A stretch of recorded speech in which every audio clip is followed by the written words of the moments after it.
तो नमस्कार सभी को। पहले ये फोटो देखो, फिर डिटेल से बात करेंगे अपना गरीबी के बारे में, अपना स्थिति के बारे में। कितना सारा समस्या का सीना चीर के, कितना सारा दुख तकलीफ झेलने के बाद आज इस मुकाम तक पहुंच पाए हैं। डिटेल से बात करेंगे, आपके आंख में आंसू आ जाएगा, आपको लगेगा कि भैया गजब आपके पास साहस था, आपने इतना सारा मेहनत कैसे कर लिया।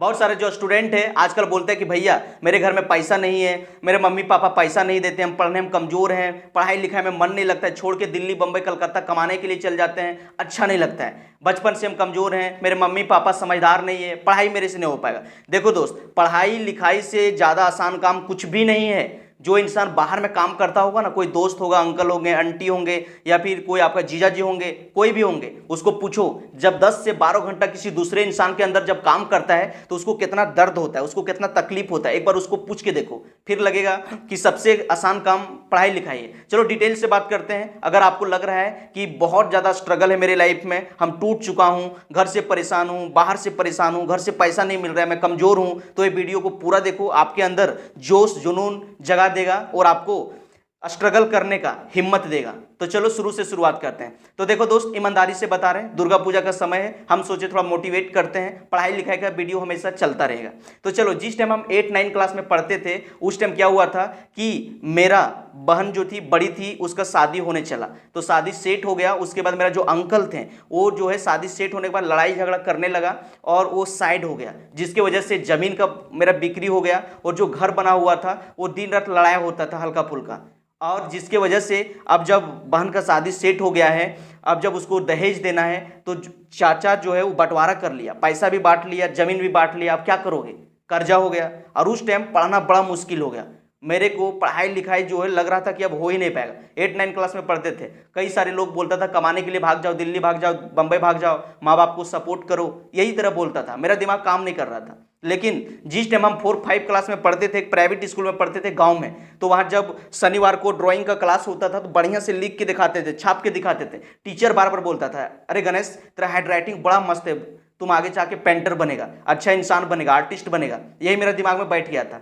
तो क्या हुआ, घर के बगल में एक इंसान पेंटिंग करता था, उसके साथ रहने लगे। जब घर में दिक्कत होने लगा उसी के साथ रहे, देखते थे कि किस प्रकार से धागा मारता है, किस तरह से टर्निंग लेता है, किस तरह से दीवार का पौचाड़ा करता है, किस तरह से ब्रश पकड़ता है, किस तरह से पॉइंट बना के लिखता है, सारा कुछ देखने के लिए स्टार्ट किए। और उसके साथ 6 महीना लगातार रहे। वो जहाँ जहाँ जाता था वहाँ वहाँ जाते थे, 1 भी रुपया नहीं देता था, बीच बीच में खाली सिर्फ खिला दिया और घर ला के शाम में छोड़ देता था। फिर उसके साथ रहते रहते 6 महीना के अंदर सीख गए, पेंटिंग सीख गए। उसके बाद आराम से आके अपना घर में दिन रात पौचाड़ा करते थे। मिट्टी का घर था, पूरा पोत पोत के दीवार खराब करते थे। वहाँ सीख के आते थे, देख के, और अपना घर में धागा मारते थे, लिखते थे, धागा मारते थे, लिखते थे। इसी तरह से कर करके किसी तरह से पढ़ाई किए। और जब पढ़ाई किए, अपना ट्यूशन का पैसा 9-10th में जो पढ़ते थे खुद भरते थे। एक जो इंग्लिश का टीचर था उसको जो है पैसा नहीं दे पा रहे थे, तो उसका सारा पोल में नाम लिख दिए थे, मेरा पैसा वहीं मैनेज हो जाता था, वहीं पैसा कट जाता था। इस तरह करके पढ़ाई किए। और जब 10th से निकलने वाले थे लगभग 15 से 16 हज़ार जमा कर लिए। जब 10th का परीक्षा होता है, रिजल्ट आने में जो कुछ टाइम होता है, तब तक पेंटिंग सीख चुके थे। सारा सरकारी स्कूल दुकान में कभी उधर कभी इधर उधर सबसे पेंटिंग करते थे। कभी मनरेगा वाला बोर्ड में जैसे जानते थे उसी तरह से चथार के लिखते थे। और लिखते लिखते 15 से 16 हज़ार जमा कर लिए। उसके बाद फिर एक बार क्या हुआ कि 10वां बार लग रहा था नहीं पढ़ पाएंगे, घर में गरीबी है, इतना सारा परेशानी है, झगड़ा होता है, घर पूरा टूटा हुआ है, लड़ाई झगड़ा में पूरा टूट फूट गया है, नहीं पढ़ पाएंगे। फिर भाग गए, बाहर कमाने के लिए भाग गए। पेंटिंग वाला एक आदमी आया था, तो बड़ा बड़ा जो देखता होगा, जो सीमेंट छड़ या तो अंडरवियर गंजी वाला जो प्रचार करता है, उसी के साथ भाग गए। उसके साथ रांची में जाके 1 महीना काम किए। दिन भर जब वो काम करवाता था, आराम से एक बाल्टी दे दिया हाथ में और बोलता था जाओ पूरा दीवार को पोतो। पूरा दीवार पोतते थे, पसीना पूरा आंख नाक से पूरा शरीर भीग जाता था, कुछ समझ नहीं आता था। छोटी सी उम्र था, आप समझ सकते हैं कि 10 क्लास में पढ़ते थे, कितना उस टाइम नाजुक थे और धूप में रहना पड़ता था दिन भर। वहाँ से किसी तरह से भागे। उसके बाद बोले नहीं भैया अब हम पढ़ेंगे, काम नहीं कर पाएंगे, काम करने में बड़ा तकलीफ, अब हम पढ़ेंगे। फिर वहाँ से आए, फिर हजारीबाग आए साइंस का पढ़ाई करने के लिए। फिर यहाँ जो है घर से यहाँ 2-3 हज़ार महीना खर्चा होता था, घर से 500 मिलता था, 1,000 मिलता था, कभी कभी कोई महीना मिलता भी नहीं था। तो मेरे पास जो पैसा था वही पैसा से आराम से ट्यूशन में भरते थे, कॉपी लेते थे, किताब लेते थे। पैसा घट जाता था तो जो ट्यूशन का जो कोचिंग रहता था उसके आगे जाके लिख दिए, बेंच में नंबरिंग कर दिए, पेंटिंग कर दिए। इसी तरह से कर करके पढ़ाई किए। बहुत सारा मुश्किल करने के बाद अपने से पढ़ें, बड़ा दुख होता था भाई, बड़ा दुख होता था। और फिर वहाँ से पढ़ने के बाद फिर बीच में जो है 2020 में भयानक कोरोना आ गया। उस टाइम जो है साइंस का पढ़ाई करते थे, बीएससी कर रहे थे कोलंबस कॉलेज हजारीबाग में। तो उस टाइम पूरा टाइम मिला, फिर देखे कि यार जिंदगी पूरा खतरे में आ गया। अब जो है जो पेंटिंग करके पैसा कमाते थे, अब फ्लैक्स का ज़माना आ गया, रेडियम का ज़माना आ गया। अब हमको सस्टेन करना, पैसा कमाना मुश्किल पड़ रहा था, क्योंकि जो चीज़ हम लिखते थे 400 में, वो जो है प्रिंटिंग करवाने में उसको 50 रुपया 100 रुपया ही लगता था, तो कोई काम दे नहीं रहा था। फिर तकलीफ हो गया। फिर सोचें कि भैया कुछ तो करना पड़ेगा, जॉब लेना तो इतना आसान है नहीं, पहले आराम से ग्रेजुएशन करो, उसके बाद कोई फॉर्म भर सकती हो। 12th के बाद कुछ कुछ फॉर्म है तो उसको तो ठीक से भर भी नहीं सकते हो, क्योंकि हाइट नहीं है, बॉडी नहीं है, तो तकलीफ हो जा रहा था। फिर से वहाँ क्या किए, जो लॉकडाउन है घर नहीं गए, सभी इंसान घर चल गया था। घर वाला इंसान जो रो रहा था, बोल रहा था भाई 6 महीना लॉकडाउन हो गया, तुम घर आ जाओ, मर जाएगा, तुम खाएगा क्या, पूरा लॉकडाउन चल रहा है, घर आ जाओ। लेकिन नहीं, कम खा के, सतुआ भात खा के, पानी भात खा के, नमक भात खा के पूरा रहें और पूरा मेहनत किए, पूरा तैयारी किए कि नहीं यार अब जब लॉकडाउन के बाद खुलेगा तो भैया हम ट्यूशन खोल ही देंगे, ट्यूशन खोल ही देंगे।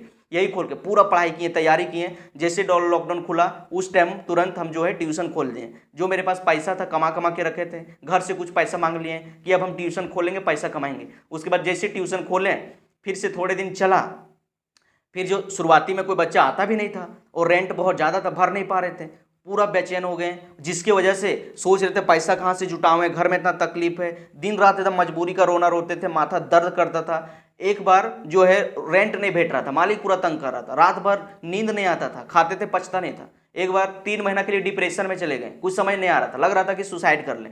ये फोटो आप देख सकते हैं, ये फोटो जो है उस टाइम पूरा शरीर उरीर पूरा झटक गया था, पूरा लग रहा था कि सुसाइड कर लें। फिर उधर घूमे बुले, फिर से लॉकडाउन आ गया। उसके बाद फिर तमन्ना था पढ़ाने का, फिर एक इंसान से दोस्ती हुआ, वो इंसान ले गया, वो जो प्राइवेट कॉलेज खोला था उसके साथ गए, उसी के साथ वहाँ पढ़ाने लगे। सभी बच्चों का प्यार मिला, बहुत सपोर्ट मिला, सभी बच्चा लोग चाहता था, क्योंकि लॉकडाउन में पूरा मेहनत से पढ़ाई किए थे, पूरा जो है ऑनलाइन सारा लेक्चर को देख के हिड़ दिए थे और पूरा हिंदी अंग्रेजी में लिखे थे। गांव का बच्चा था, पूरा ठेठी में पढ़ाते थे, हंसा के पढ़ाते थे, सभी बच्चा को मज़ा आता था, सभी लाइक करता था। उसके बाद थोड़ा डिप्रेशन कम हुआ कि चलो यार अब मेहनत रंग लाया। उसके बाद फिर से क्या हुआ, जो वो कॉलेज चलता था, फिर डायरेक्टर के बीच में लड़ाई हो गया, फिर कॉलेज बंद हो गया, फिर वहाँ से भागे। एक तो मेरा पैसा हजारीबाग में ऑलरेडी पहले फंस चुका था, क्योंकि जो लॉकडाउन में भर नहीं पा रहे थे, जो पैसा था पूरा खत्म कर चुके थे। वहाँ भी गए, वहाँ भी लड़ाई हो गया डायरेक्टर से, तो कॉलेज बंद होने पर हो गया, इधर बंटवारा हो गया, फिर वहाँ छोड़ के आ गए।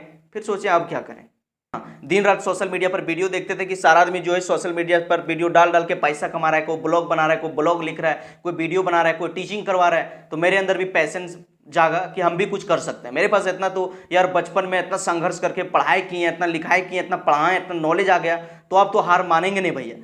फिर से जो है आराम से वीडियो बनाने के लिए स्टार्ट किए। आप देख सकते हैं इंस्टाग्राम पर 50 के फैमिली पहुंचने वाला है और अब बहुत मस्त जीवन चल रहा है। एक मेरा और यूट्यूब चैनल है, उस पर 1.5 के सब्सक्राइबर हो गया है, चैनल मोनेटाइज हो गया है। वहाँ से भी कभी कभी पैसा आ जाता है, कभी कभी इंस्टाग्राम से भी पैसा आ जाता है, और कभी कभी इधर बच्चों को जो पढ़ाते हैं यहाँ से भी पैसा आ जाता है। तो देखो भैया, अभी जो है उस टाइम अगर हार मान लिए रहते तो हमको भी दूसरों के अंदर जाके अभी 10 से 12 घंटा काम करना पड़ता और वही 8,000, 6,000, 7,000 देता। लेकिन आज जो है खूब सारा मेहनत किए, तो आज देखो बच्चों को पढ़ा रहे हैं, यहाँ से पैसा आ रहा है, इंस्टाग्राम से पैसा आ रहा है, यूट्यूब से पैसा आने वाला है, तो हर चारों तरफ से पैसा आने के लिए स्टार्ट कर दिया। तो लास्ट में यही कहना चाहेंगे कि समस्या से कभी हारो मत, समस्या से लड़ो। समस्या जो है आपका जो अंदर जो है आपके अंदर में जो शक्ति है उसको बाहर निकालता है, आपका क्षमता को जगाता है। और जीवन में सफल होना चाहते हो ना, तो 3 काम करो। जी हाँ, 3 काम करो। पहला काम करो कि डोंट कंपेयर योरसेल्फ। इस दुनिया संसार में सबका रोल भी अलग है, सबका गोल भी अलग है, इसलिए अपना तुलना किसी दूसरों के साथ कभी मत करो। अगर दूसरों से तुलना करोगे कुछ नहीं कर पाओगे। भगवान ने सबको अलग अलग जिम्मेदारी दिया है, सबको अलग अलग स्ट्रगल दिया है। अगर सोचोगे कि उसके जैसा हम भी बन जाएं तो नहीं बन पाओगे, क्योंकि सबको भगवान यूनिक बनाया है। जिस प्रकार से हर इंसान का आंख का रेटिना और फिंगरप्रिंट अलग अलग होता है, उसी तरह से हर इंसान को अलग अलग टैलेंट देके भेजा है। भगवान जो जमीन पर हर इंसान को भेजा है, कुछ ना कुछ मकसद से भेजा है। इसीलिए स्ट्रगल करो। जो आपका दिल में लगता होगा कि ये काम करके हमको सफलता मिल सकता है, ये काम करेंगे मेरा जीवन बेहतर हो सकता है, उस पर भयंकर एक्शन लेना स्टार्ट कर दो। बहुत सारा जो इंसान है 10वां के बाद भैया के चक्कर में, भाभी के चक्कर में, आंटी के चक्कर में, गर्लफ्रेंड के चक्कर में देखा सीखी कोई दूसरा सब्जेक्ट का चयन कर लेता है, फिर थोड़े दिन पढ़ता है, मन नहीं लगता है, सोचता है कि यार मैं ये बनना चाहता था, ये बनना चाहता था, गलत प्रोफेशन में आ गए, गलत सब्जेक्ट का चयन कर लिए। इसी तरह से सोच सोच के टेंशन और डिप्रेशन में चला जाता है। इसीलिए कहना चाहेंगे कभी दूसरों से तुलना मत करो। और दूसरा काम करो, बिलीव इन और सेल्फ, खुद पर भरोसा रखो। जब हम शुरू में पेंटिंग करते थे ना तो लिख नहीं पाते थे, पूरा कलर ढरक जाता था, लेकिन भरोसा था कि यार वो टीचर हमको बोला था कि तुम पेंटर बन जाएगा, कोशिश करना कोशिश करना। कोशिश करते गए और पेंटर भी बन गए, ढेर सारा पैसा कमाए, नेम कमाए, फेम कमाए। आज भी गांव जाते हैं, सबको जानता है कि लड़का आर्टिस्ट है, पेंटिंग भी जानता है, टीचिंग भी जानता है, पढ़ाता लिखाता भी बढ़िया है, अच्छा लड़का है। और उस टाइम हार मान गए रहते तो क्या कभी पेंटर बन पाते हैं? कभी नहीं। कभी टीचर बन पाते हैं? कभी नहीं। इसीलिए कभी हार मत मानो। और तीसरा काम करो कि हार्डवर्क। जी हाँ भैया, हार्डवर्क बहुत जरूरी है। अगर आप हार्डवर्क नहीं करोगे कोई भी काम में आप सफल नहीं हो पाओगे, क्योंकि किसी भी चीज़ में तुरंत सक्सेस नहीं मिलता है जब तक उसके पीछे पसीना नहीं बहाओगे। कभी कभी लगेगा कि टूट के बिखर गए, घर से सपोर्ट नहीं मिलेगा, फैमिली से सपोर्ट नहीं मिलेगा, कभी कभी पैसा नहीं मिलेगा, लेकिन उस टाइम अपने आप में मेहनत करना है, अपने आप को निखारना है। अगर पैसा नहीं मिल रहा है तो घर के बगल में ट्यूशन पढ़ाओ। आजकल तो ऑनलाइन का जमाना है, ऑनलाइन जो आपका स्किल है, पढ़ाने जानते पढ़ाने के लिए स्टार्ट कर दो। 1 2 3 6 महीना में आपका चैनल ग्रो हो जाएगा, पैसा आने लगेगा, आप अच्छा इंसान भी बन जाओगे।